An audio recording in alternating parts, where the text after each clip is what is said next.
Assalamualaikum warahmatullahi wabarakatuh. Waalaikumsalam. Bismillah. Alhamdulillah. Salatu wassalamu ala Rasulillah Sayyidina Muhammad ibni Abdillah wa ala alihi wa sahbihi wa man tabi'a sunnatahu wa jama'atan min yawmina hadza ila yawmil mahtab. Subhanaka la ilma lana illa ma 'allamtana innaka antal alimul hakim wa la hawla wa la quwwata illa billahil aliyyil azim. Rabbi shrah li sadri wa yassir li amri wahlul 'uqdatam min lisani yafqahu qawli. Jamaah masjid Sabilul Muhtadin yang dimuliakan oleh Allah, pertama mari kita senantiasa bersyukur kehadirat Allah Subhanahu wa taala di mana berkat rahmat karunia dan hidayah kita semua masih diberikan kesempatan di subuh hari ini sehingga kita dapat melaksanakan kajian rutin kita, yakni mengkaji dan mengkaji hadis Bulughul Maram. Salawat dan salam marilah kita kirimkan kepada junjungan kita Nabi besar, Nabi agung yang mulia, yakni Nabi Muhammad sallallahu alaihi wasallam, dengan ucapan Allahumma shalli ala sayyidina Muhammad wa ala ali sayyidina Muhammad. Bapak Ibu yang dimuliakan oleh Allah, Bismillahirrahmanirrahim. Qala al-muhaddits rahimahullahu ta'ala wa nafa'ana bihi bi 'ulumihi wa asrarihi wa barakatihi fi darin amin. Thumma qala, kita masuk ke hadis ke-8, hadis ke-8 daripada bab salat, bab al-mawaqit.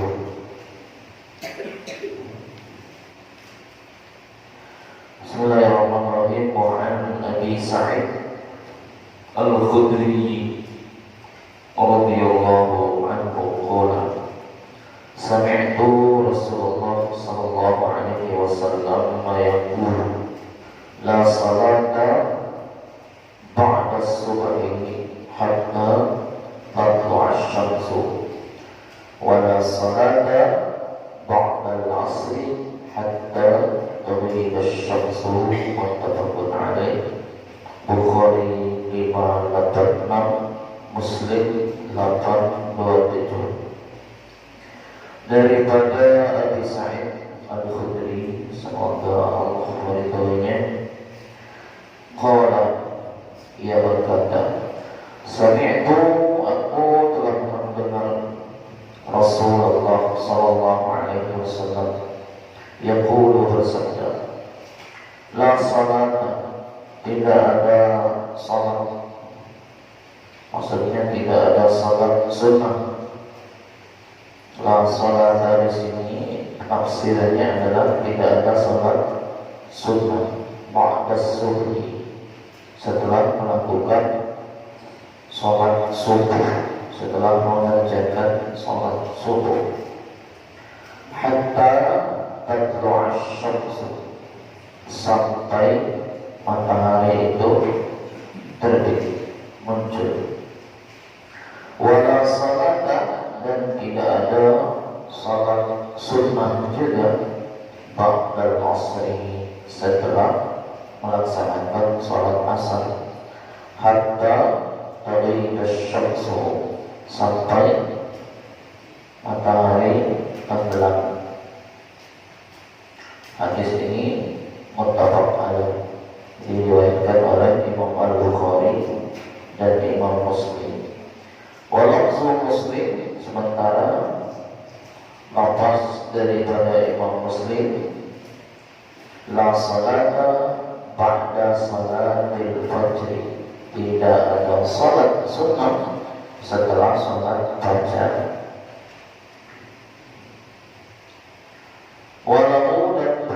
pula an Uqbah bin Amir salatu sa'at kana Rasulullah sallallahu alaihi wasallam yanhana an nusalliya fihinna wa an naqbura fihinna mautana hina tatlu'a asy-syamsu bazighatan hatta tartafi'a wa hina yaqumu qa'imu as-sahira hatta tazula asy-syamsu wa hina tatadayyaqu asy-syamsu lil-ghurub. Muslim 531.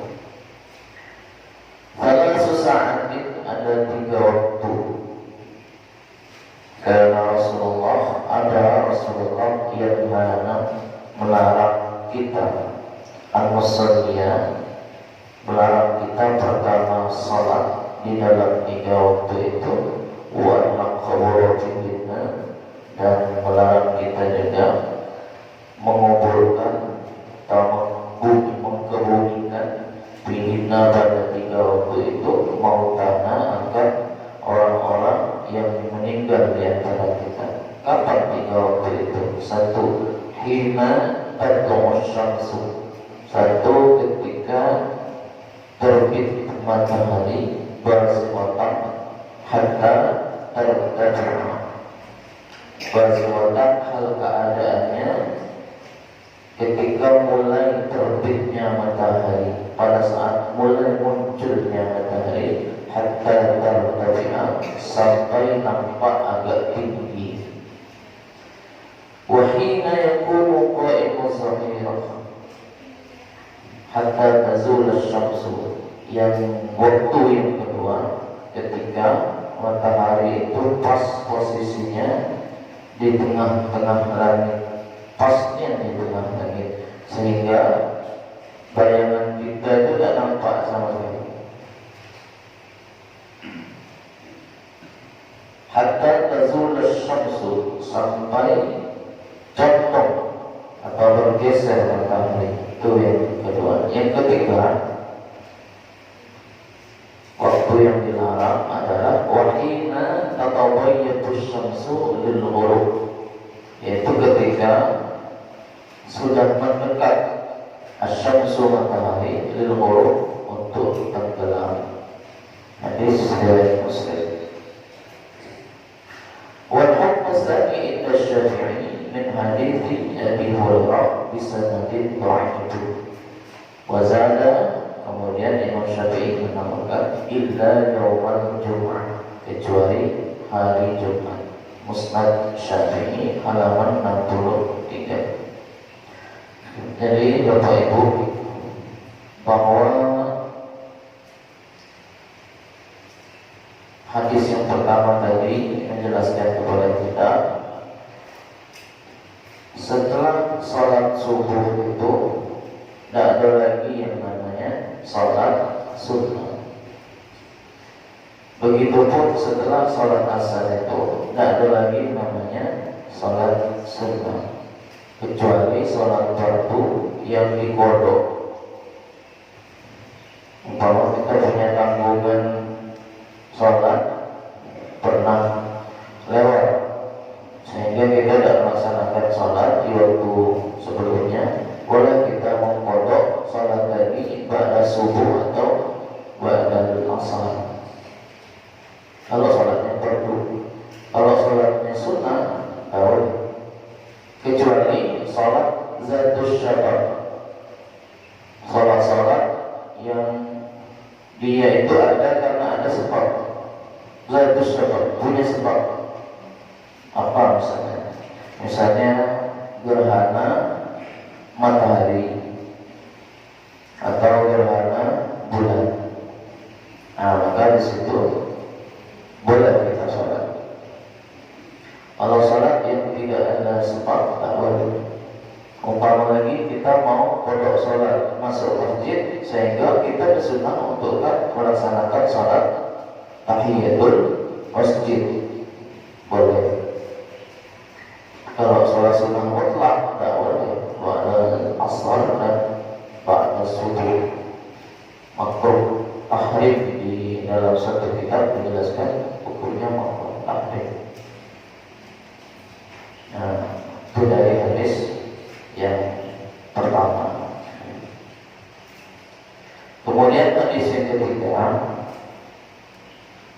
Rasul melarang kita, pertama melarang sholat, yang kedua melarang untuk menguburkan jenazah di 3 waktu. Pertama ketika terbit matahari, mulai tampak terbit, baru mulai tampak terbit. Kedua ketika matahari pas di tengah-tengah. Yang ketiga ketika matahari hampir tenggelam. Itu dilarang oleh Rasul untuk sholat dan menguburkan jenazah. Bahkan kalau menguburkan jenazah waktu malam hari itu hukumnya makruh. Makruh hukumnya. Malam-malam menguburkan jenazah makruh. Dijelaskan bahwa kenapa syariat itu melarang waktu-waktu yang disebutkan tadi, karena ada syabbuh bil kuffar. Karena waktu itu seolah kita itu serupa dengan orang-orang kafir amal ibadah di dalam ibadahnya mereka. Mereka kan menyembah matahari di awal terbitnya matahari, di akhir di mau tenggelamnya matahari. Ini disebut dengan dua tanduk syaitan. Sementara ketika matahari itu berada di tengah-tengah dilarang, karena pada waktu itu neraka dinyalakan, neraka jahanam itu dinyalakan di tengah hari, pasnya di tengah hari. Kecuali hari Jumat. Hari Jumat neraka tidak dinyalakan untuk menghormati hari rayanya kaum muslimin. Di mana keterangannya? Di dalam kitab ini ada keterangan di salahnya. Maksudnya bukan kata saya, tapi kata ulama. Kata para ulama. Karena itulah mana ana an-ta'diyatin nafilah waqta tulu'is syamsi. Kami melarang kita untuk melaksanakan sholat sunnah waktu terbitnya matahari dan tenggelamnya matahari. Qarnain syaitan, ada dua tanduk setan di situ.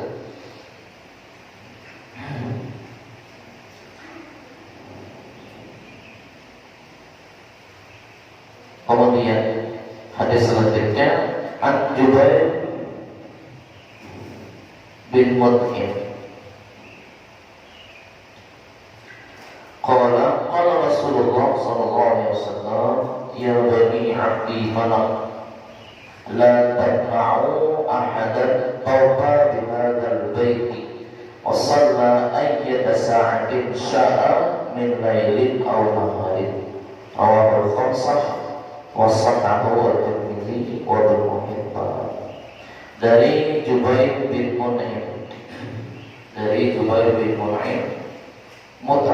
qala, ia berkata, qala Rasulullah sallallahu alaihi wasallam, Rasulullah bersabda, ya bani abdi manaf, wahai bani abdi manaf, la tamna'u ahadan, janganlah kalian melarang ahadan seorang pun topa yang bertawaf. Tawaf itu kan mengelilingi Ka'bah. Bihadzal bait, di rumah ini, maksudnya di Ka'bah. Wasalla, jangan pula kau melarang seseorang sholat ayyata sa'atin, waktu manapun, saat yang ia mau, min lailin aw nahari, baik malam maupun siang. Hadis ini diriwayatkan oleh 5 orang imam hadis: Abu Dawud, Tirmidzi, Nasa'i, Ibnu Hibban, kemudian baru Imam Ahmad. Rawahul khamsah. Disahihkan oleh At-Tirmidzi dan Ibnu Hibban. Jadi tanah haram Mekah itu merupakan tempat turunnya rahmat dan merupakan tempat paling suci untuk menyembah Allah. Dikatakan fadilah daripada salat di Baitullah itu jauh melebihi daripada salat di Masjid Nabawi. Masjid Nabawi lebih tinggi fadilahnya daripada salat di Masjidil Aqsa. Di dalam suatu keterangan bahwasanya salat di Masjidil Haram itu keutamaannya sama dengan 100.000 kali kita salat di masjid biasa. Kemudian salat di Masjid Nabawi itu sama dengan kita salat 1000 kali di masjid biasa. Dan salat di Masjidil Aqsa sama dengan kita salat 500 kali. Hadis Imam Baihaqi. Dan Allah waqad ja'alallahu bihi, Allah menjadikan di tanah haram Mekah itu satu tempat yang mulia, yaitu Ka'bah, yang merupakan tempat berkumpulnya orang-orang dan tempat yang paling aman. Dan Allah mensyariatkan untuk bertawaf di sana, dan Allah menjadikan Ka'bah itu sebagai kiblatan lis-shalah, kiblat untuk melaksanakan sholat. Jadi kiblat itu adalah Ka'bah adalah kiblat untuk sholat, dan langit adalah kiblat berdoa. Bukan berarti Allah itu di langit, bukan berarti Allah itu di Ka'bah, tapi kiblatnya. Sehingga tidak kosong Ka'bah itu, fala takhlu, tidak kosong Ka'bah itu baik siang maupun malam, kecuali di dalamnya ada orang-orang yang beribadah kepada Allah. Tak pernah kosong, kecuali corona. Zaman corona yang sering kosong. Tahun 2020 saya nengok di medsos, orang menghimpun foto-foto keadaan di tahun 2020. Masuklah Ka'bah, di situ tidak ada orang. Yang sebelumnya penuh dikelilingi oleh orang, tidak ada kosong. Fenomena yang jarang terjadi. Jalan yang sebelumnya ramai, jadi pada waktu itu kosong, tidak ada satupun kendaraan yang lewat karena lockdown. Ka'bah itu tidak pernah kosong siang dan malam dalam kondisi normal. Karena itulah syari', maksudnya Allah dan Rasulnya, membolehkan siapa saja untuk sholat di situ, siapa saja untuk bertawaf di situ, bi ayyi waqtin kana, waktu apapun yang dia mau. Tidak ada larangan. Tidak ada larangan ba'dal asar tidak boleh sholat sunnah, tidak ada di sini. Ba'da subuh tidak boleh, tidak ada larangan. Pengecualian dari hadis tadi. Hadis yang selanjutnya, An Ibnu Umar radhiyallahu anhu, daripada Ibnu Umar, semoga Allah meridai keduanya. Anna Nabi sallallahu alaihi wasallam qala asy-syafaq al-humrah. Mega itu adalah merah. Hadisnya beda.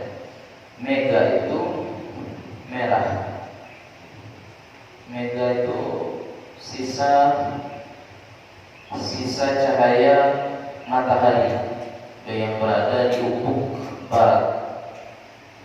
Jadi didefinisikan di sini. Asy-syafaq baqiyatu humratis syamsi bil ufuqil gharbi. Sisa cahaya merah matahari di ufuk barat. Kalau sudah nak tenggelam itu kan ada cahaya merah. Jadi nazala Jibril, malaikat Jibril turun dan menemui Rasulullah. Ini ketika terjadi Isra Mi'raj. Kan Nabi kan diperintahkan untuk sholat 5 waktu. Pertanyaannya, setelah Isra Mi'raj itu Nabi langsung tahu nggak sholat subuh bagaimana, sholat zuhur bagaimana? Tidak diilhamkan oleh Allah ketika itu, tapi melalui perantara malaikat Jibril. Nah, sehingga di sini malaikat Jibril turun menemui Rasulullah, lalu mengajarkan Nabi mawaqit sholat, waktu-waktu mengerjakan sholat secara praktek langsung. Jadi malaikat Jibril ini temannya Rasulullah, kawannya Rasulullah.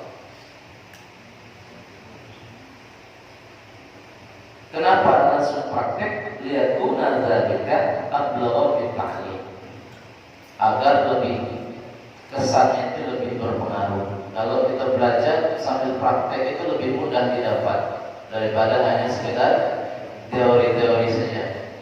Ini kan kita teori, nggak boleh sholat ketika matahari mau muncul. Itu bagaimana bentuknya itu? Kondisinya bagaimana? Teori. Nah, secara praktik itu lebih mudah masuknya. Lalu kemudian Nabi sholat bersama Jibril pada hari yang pertama, sholatnya di awal waktu. Jadi di hari pertama sholatnya di awal waktu, jadi 2 kali berarti. Di awal waktu. Wabil yaumi tsani, pada hari yang kedua di akhir waktu.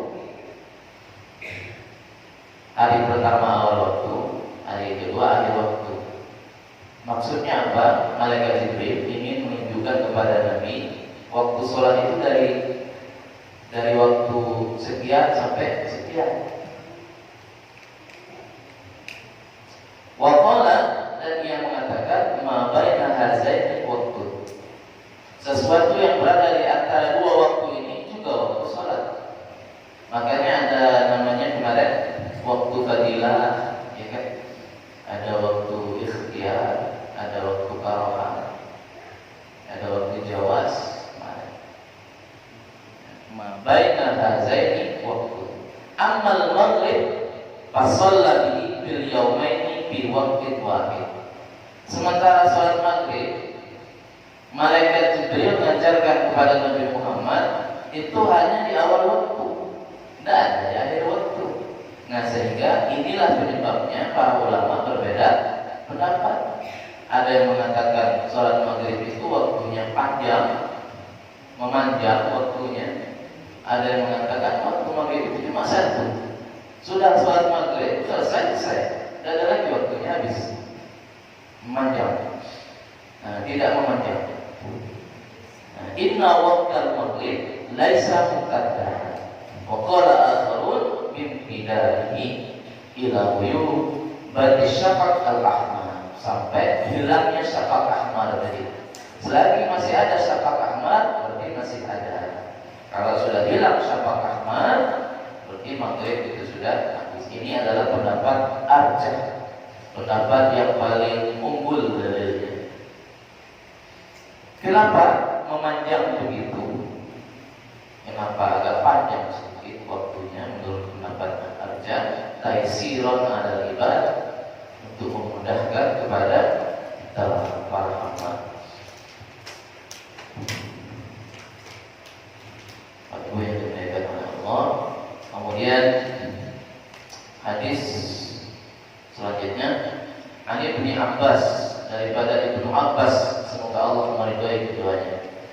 Qala Rasulullah sallallahu alaihi wasallam, al-fajru fajrani, fajrun yuharrimu ta'am wa tahillu bihi salat, wa fajrun tahrumu bihi salat, ay salatus subhi, wa yahillu bihi ta'am. Rawahu Ibnu Khuzaimah wal Hakim wa sahahahu.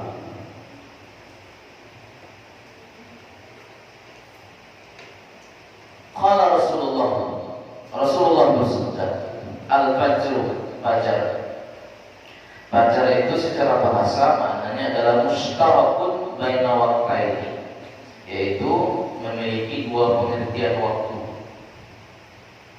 Jadi karena itulah fajar itu terbagi dua.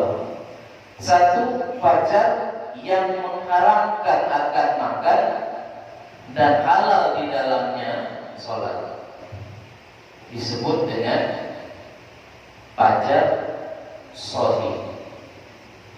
Fajar yang mengharamkan akan makan dan menghalalkan akan sholat disebut dengan fajar shahih. Wa fajrun, dan fajar tahrumu yang haram bihi di dalamnya sholat, maksudnya sholat subuh. Wa yahilu, dan halal bihi di dalamnya ta'am, makan. Fajar apa namanya Pak? Fajar kazi. Maka di Indonesia ada istilahnya imsak.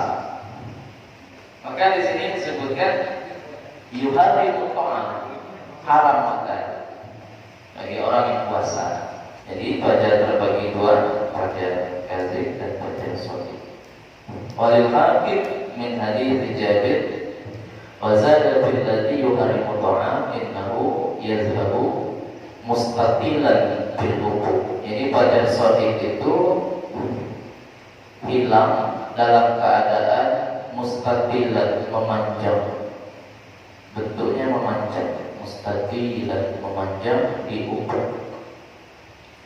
Sementara fajar kasih itu ciri-cirinya kadzana bisirhan, seperti ekor serigala.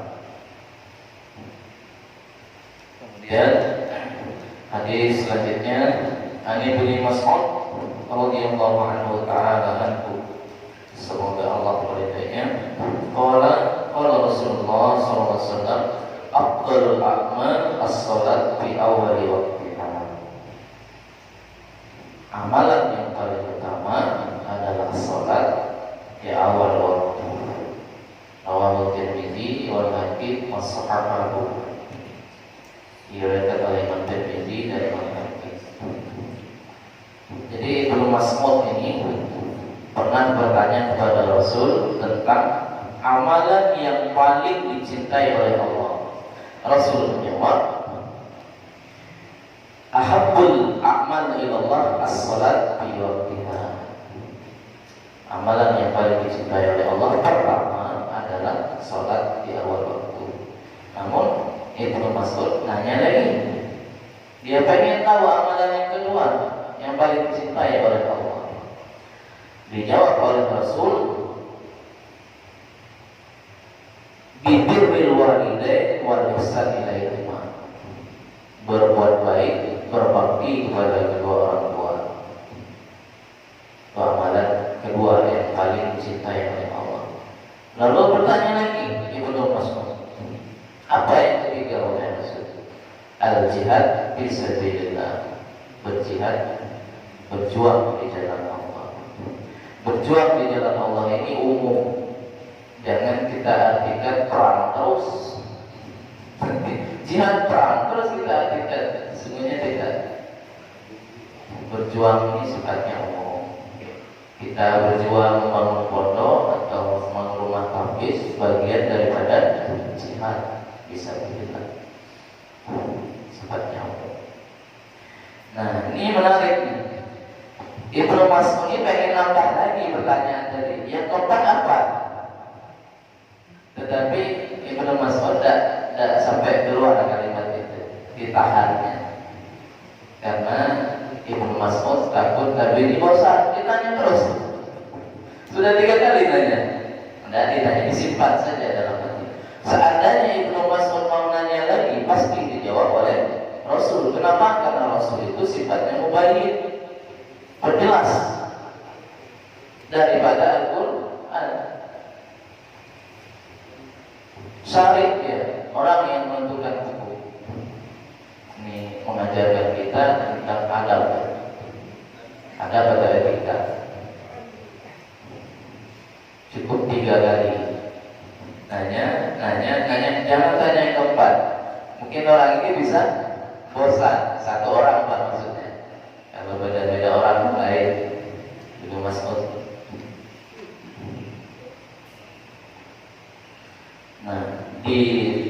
dijelaskan oleh Sarah di sini,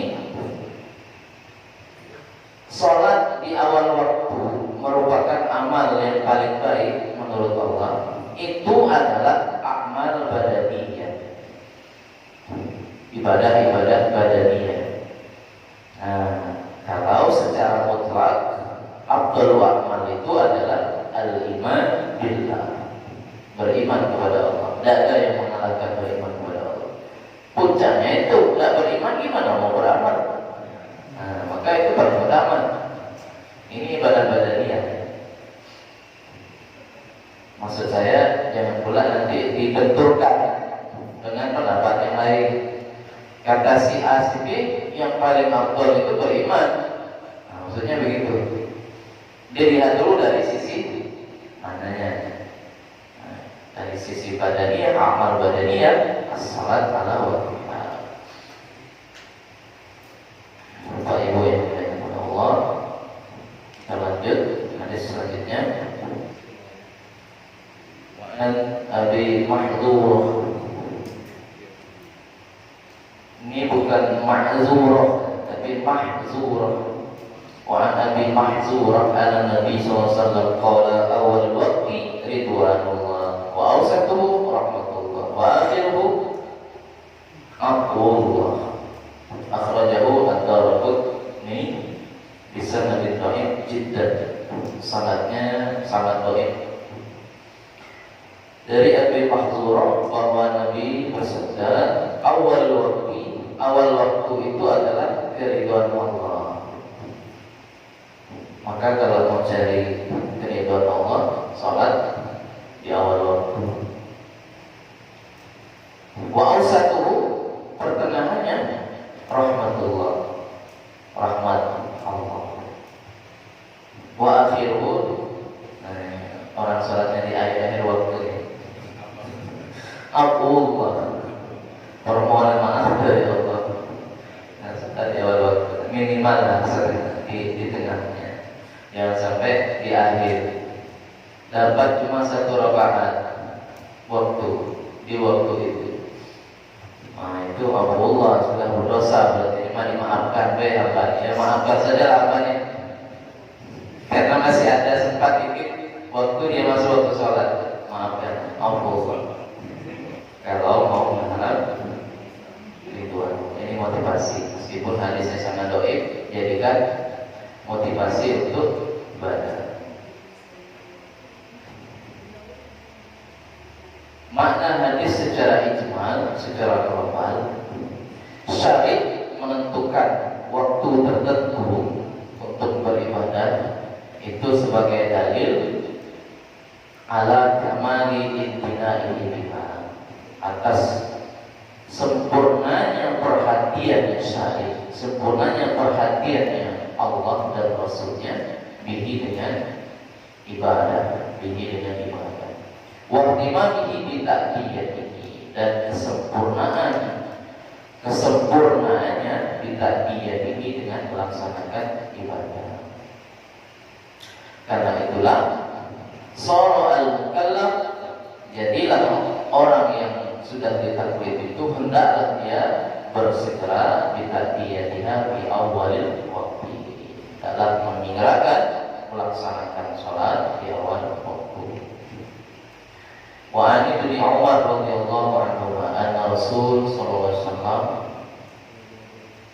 bahwasanya Rasul sallallahu alaihi wasallam bersabda, la salata ba'dal fajri illa sajdatain, tidak ada salat setelah salat subuh illa sajdatain, kecuali salat 2 rakaat fajar.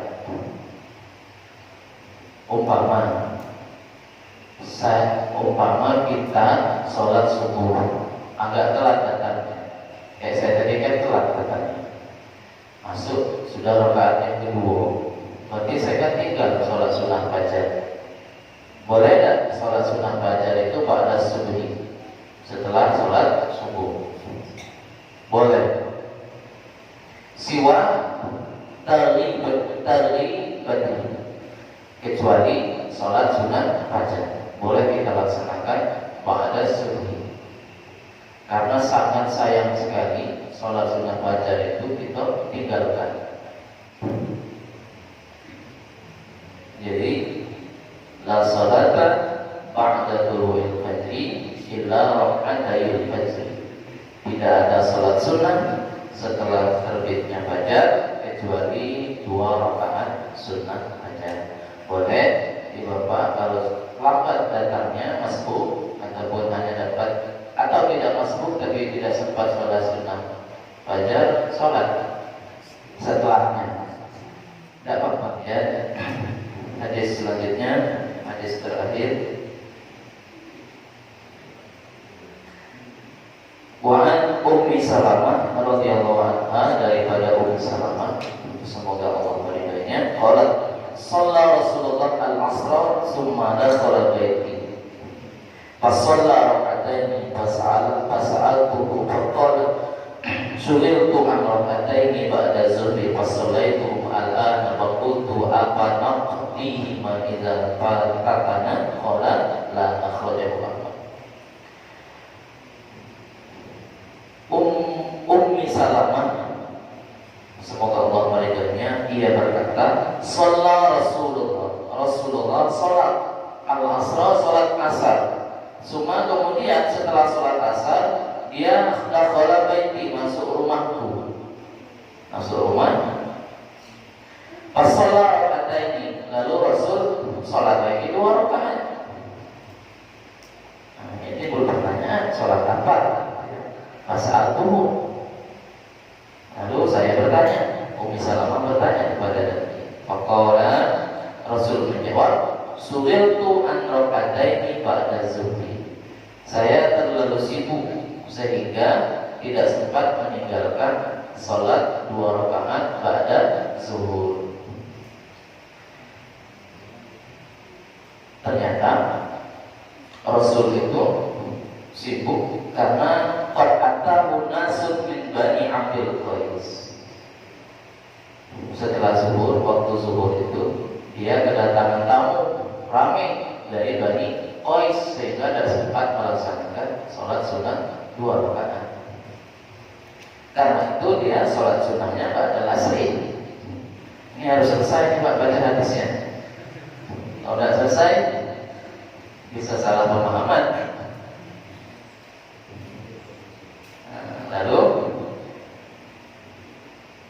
pada pasola itu karena itu saya sholat 2 rakaat itu sekarang pada asar. Fakultu, lalu saya bertanya lagi, apa naqdihi ma idza fatatana? Nah, ini maksudnya tadi, apakah kami boleh mengqadha sholat sunnah ba'da zuhur apabila kami lewat? Apabila kami tak melaksanakannya, Nabi menjawab, la, tidak. Jadi ini adalah kekhususiannya bagi Rasul SAW. Jadi khususiat bagi Nabi banyak sesungguhnya, kekhususan bagi Nabi seperti sholat witir wajib bagi Nabi, tahajud wajib bagi Nabi, sunnah bagi kita. Allah alam bisawab, semoga ada manfaatnya, semoga ada